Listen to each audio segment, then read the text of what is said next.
few days ago, I submitted 2 nightmare accounts from my childhood. Perhaps you best read them truly and comprehend what has befallen me. I have been compelled to silence, gripped by the irrational feel that someone, and somehow after all these years, should I speak of it. Those things would sink me out and once again wreak havoc on my life. In the name of science, I reasoned I confronted those fears and set out on to vanquish those tormented memories once and for all by sharing them with others, exposing them for what I believed they were. The delusions of a troubled child. I have held onto my skepticism and reality for dear life. I have allowed them to define me. But this morning, I was presented with veritable physical evidence. Evidence of what I do not know, but it cannot be ignored. And it seems strange to me that the last few days have been so tainted with apprehension and misfortune after finally breaking my silence, that I can no longer rely upon eternally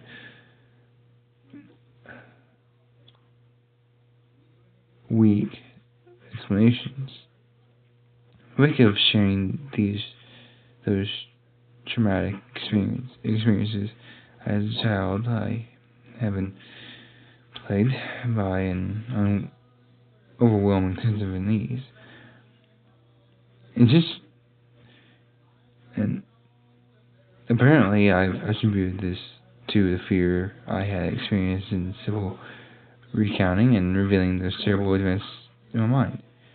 But as the days passed, it felt like so much more. A feeling of impending doom consumed my every thought.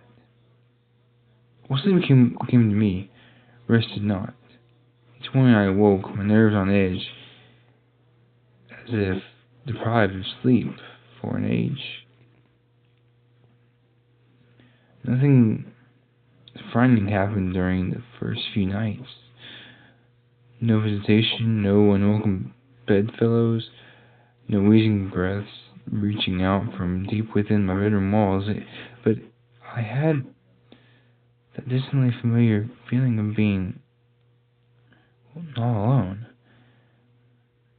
Do not misunderstand that I did not sense someone in a room with me, but I did not hear or smell or feel anything remotely supernatural. But throughout my days and nights, I have sensed something subtle, almost in my awareness, the feeling that something was on its way. Something is coming. Like the first few segments blasts of air from the subway tunnel.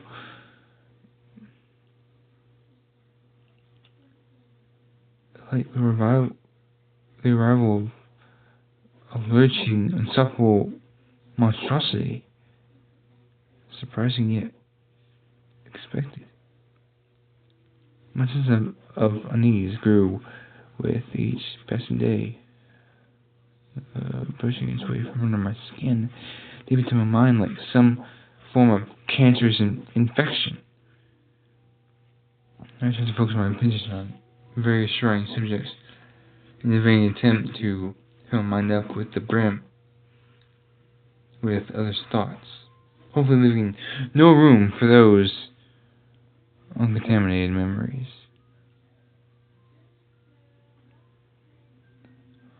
But those thoughts came to me nonetheless. My anxiety gained momentum until I could think of nothing else. I had to do something. I had studied psychology for years, and At the university, this is I knew that anxiety is often the result of loss of control, but that was one of the most effective ways to combat this, to empower oneself. Apparently, this is what I intended to do.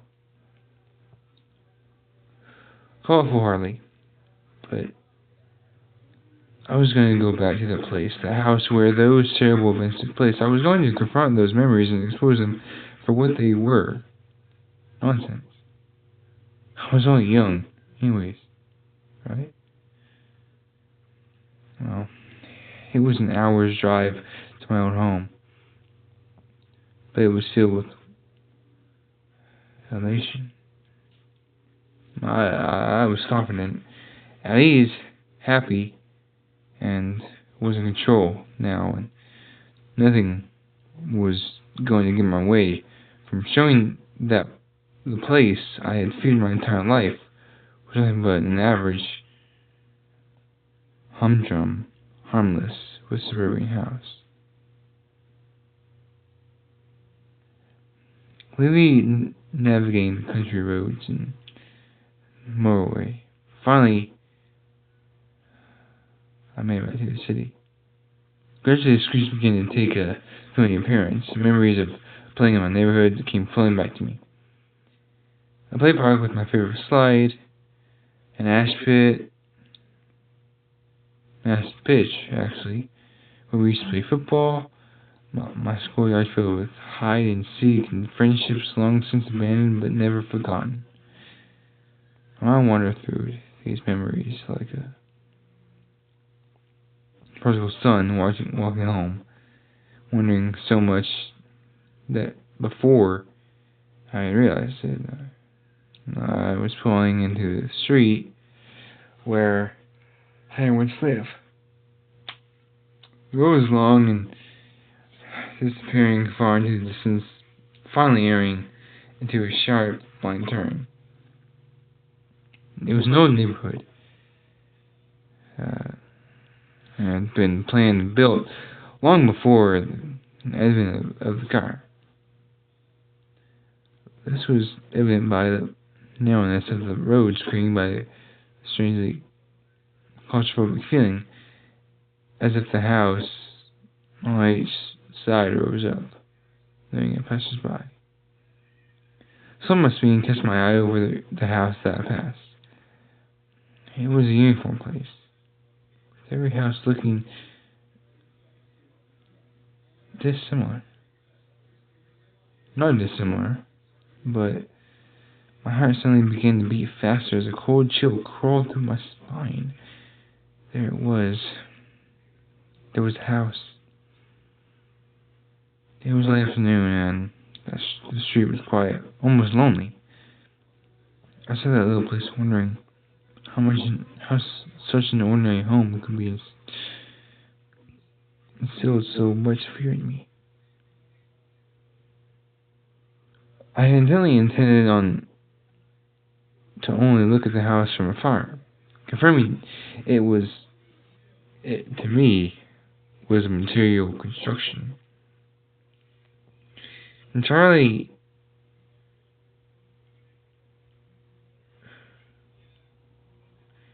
I don't know. Entirely removed from anything uncanny. As I parts, I took a deep breath. And again, I knew it would be out of my car.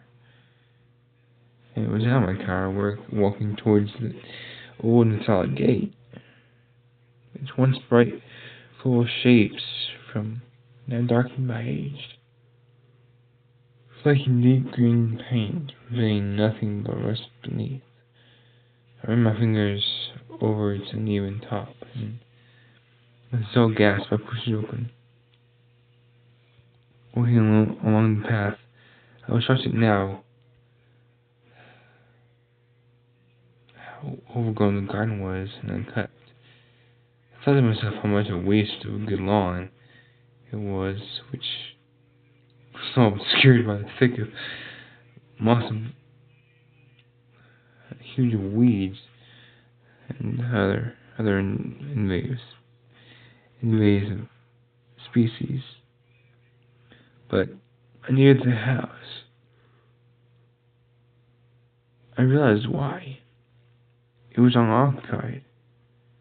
Once again, a shudder crept through me, and my anxiety rose up.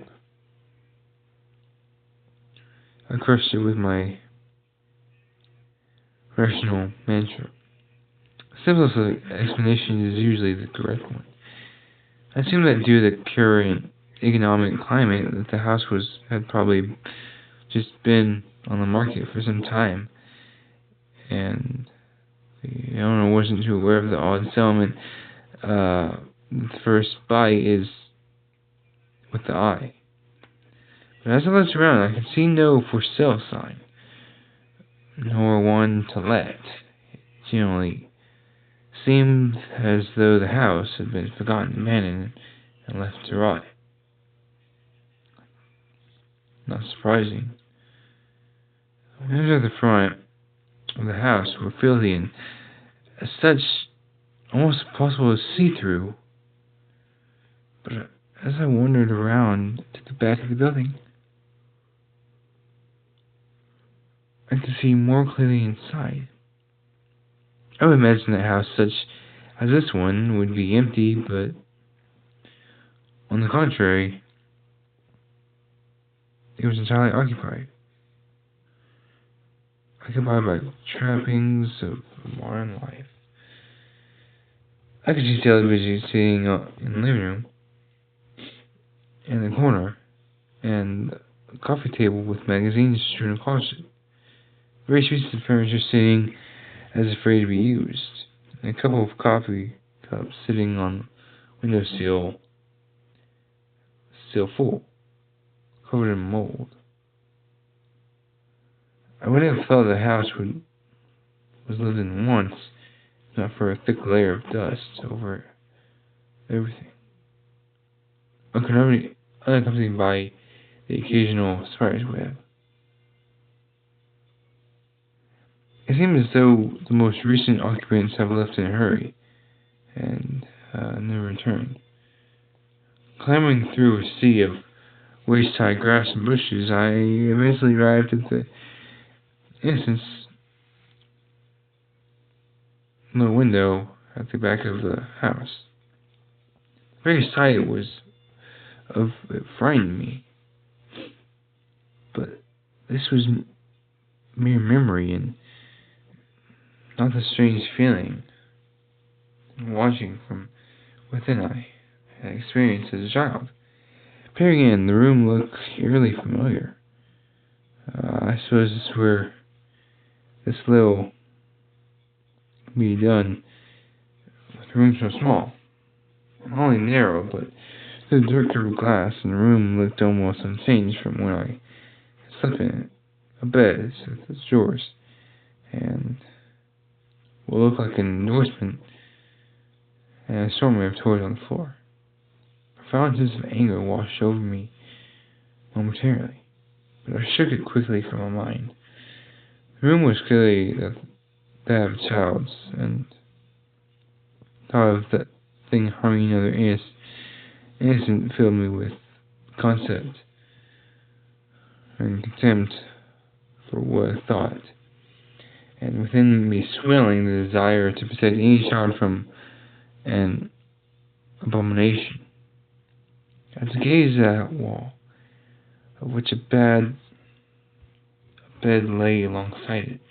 The hairs on my back and my neck stood up for a moment, and it was for only the slightest, I thought. I saw the blanket on top of the bed move. More than that, through the window pane I could have sworn I heard a wheezing gasp. Closing my eyes tightly, I repeated another scientific mantra. Science does not owe its debts to imagination. Opening my eyes, I saw nothing but an empty bedroom. But no foul spirits, no unearthly things, just a room.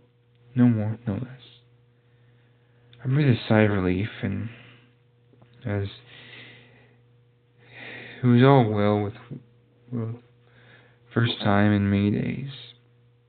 You may think that it was wishful thinking, but I genuinely felt that I had shown myself there's nothing to be scared of, other than my overactive reaction.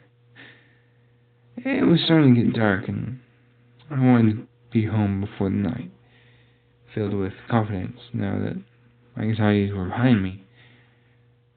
There was one last thing I needed to do. We left the house we did so in a hurry. As a child, it was disorienting, even frightening to leave everything behind I knew.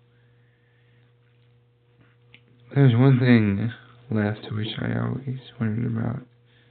At the bottom of the garden stood a sycamore tree which looked to be even older than the house. I was amazed at how changed it was. It had grown up, gone since the pastures knew. But the old sycamore still stood wise, warm, almost friendly to its appearance.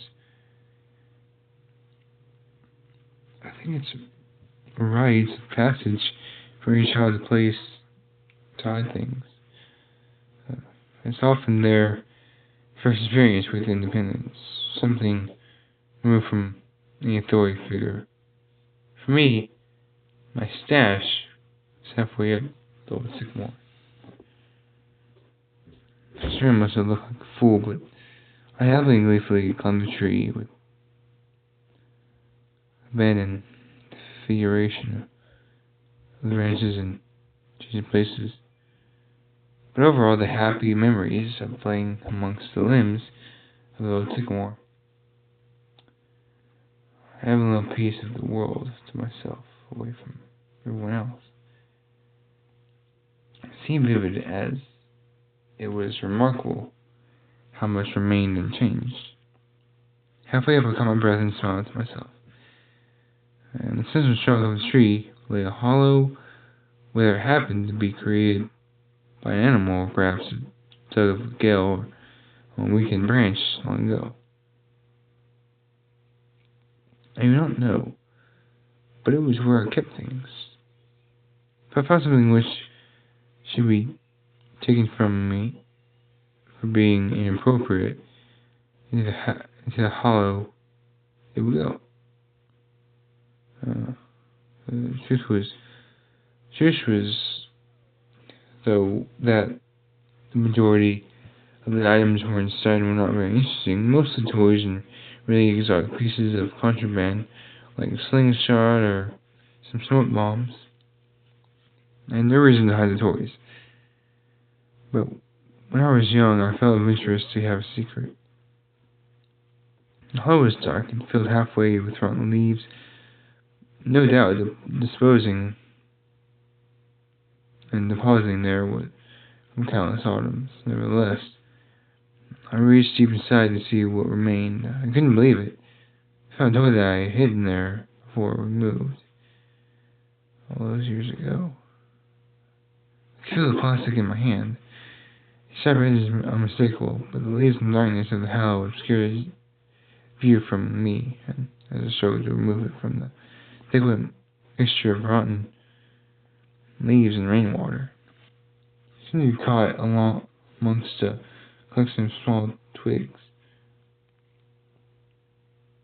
The reason was a sign that I knew removed that one last thing, one of my favorite toys behind. A small plastic First World War British soldier. I may have not sound like much, but I'd grown out on my family stories of my grandfather's adventures during the wars, And while he had passed away long before I was born, I often acted out exaggerated version of the stories which a small soldier in a role of a hero. My grandfather at the time, and I thought I had a perfect hiding place for a soldier. When the light, however, quickly turned to horror, I fell asleep on my stomach. For as I pulled the soldier out, I realized that it was not my toy, but something else entirely, stuffed into the back hollow of a mix of sludge, and now in my hand. It was the skeletal remains of a small animal. Those crunched together in my grip as a few small flakes of hair and flesh were left on it, petrified between my fingers. I almost lost my balance as a rotten and potent smell of death escaped through the moist grasp and invaded my senses. I climbed down carefully, dejected. There was something else in that hollow. My toy was gone. Probably taken by another child during subsequent years. Or made the poor animal I buried under some loose earth in the garden. I left the place immediately. Despite my unfortunate encounter of the hollow, I felt empowered. Still, that I had actually plucked up the courage to revisit that place. To see how ordinary it really was made me feel in control once more of my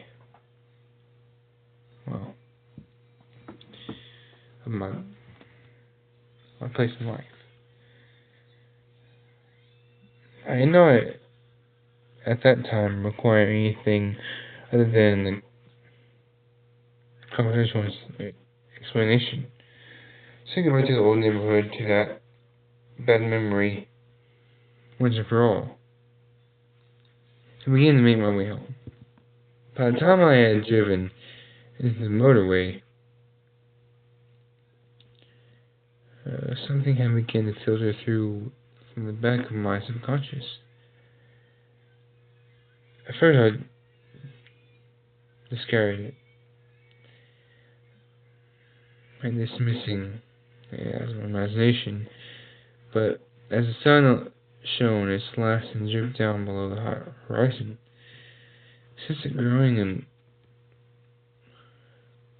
felt growing in me, an idea which seemed to be born of unnurturing for no good reason, no rational, no sound, no casual footing, but one which had to be followed at all costs. I must get home. I increased my speed, zipping between the slower cars on the motorway, looking in my rear view mirror, keeping an eye on what might be following. I had to get home. Again, I drove faster, constantly looking behind. If racing, someone seemed pursuer. 70, 80, 100 miles per hour. I tore along the road.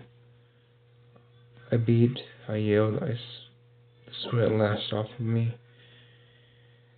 What's happening to me? Please just let me go home. White knuckled, I finally made it off the motorway and onto the country roads which led directly to my town. The roads were narrow and wound around the now bleak and ominous countryside. Darkness seemed to blanket the road and in front of me. I turned my full beam on and breathed a sigh of relief to see bright light again.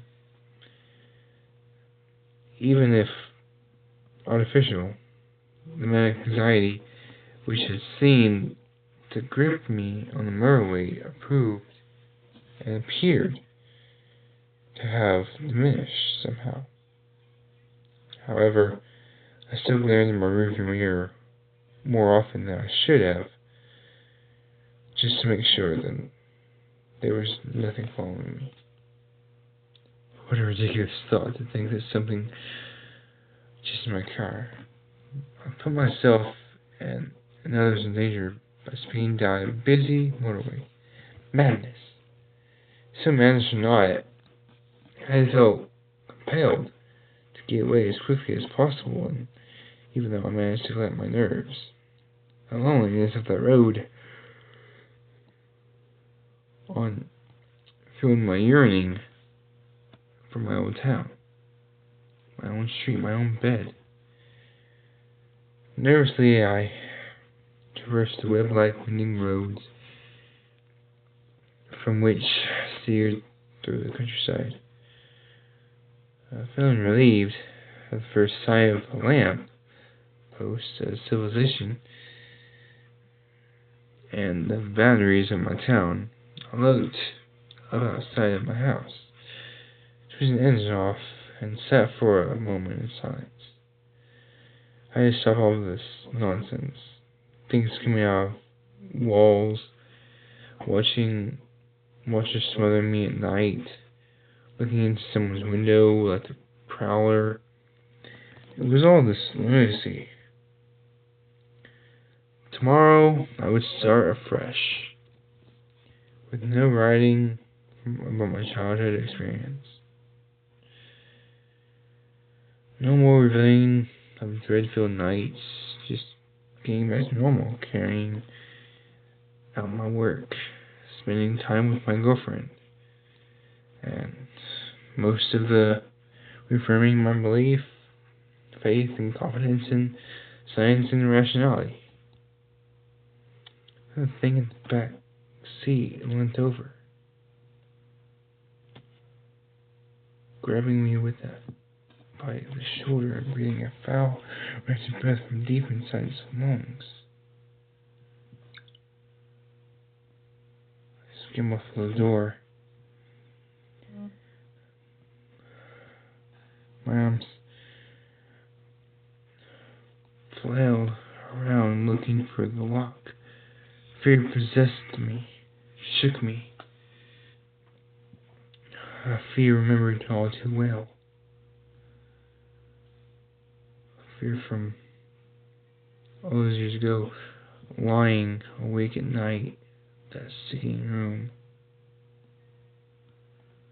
The inside of the car had grown much colder, but that was nothing compared to the icy fingers burrowed into my shoulder. I honestly thought I was going to die. That this thing would finally get its way after all this time. The door handle popped, and my peg gripped, and I fell out of the driver's seat onto the pavement.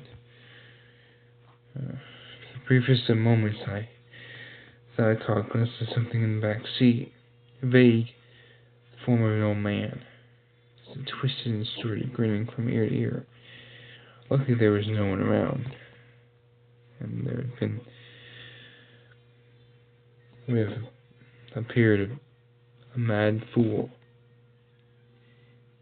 for the car was empty.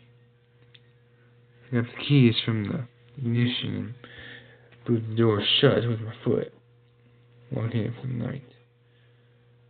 I staggered down the path into my house. I'm not gonna lie to you though, but I drank myself to sleep that last night. You may recall that I said I had evidence, actual physical evidence of something unnatural. But I don't know what evidence was. Well, I could say that it was the marks on my shoulder that made me shudder with fear. Or I could tell you that my bedroom window lay prized open this morning, but it would look like claw marks.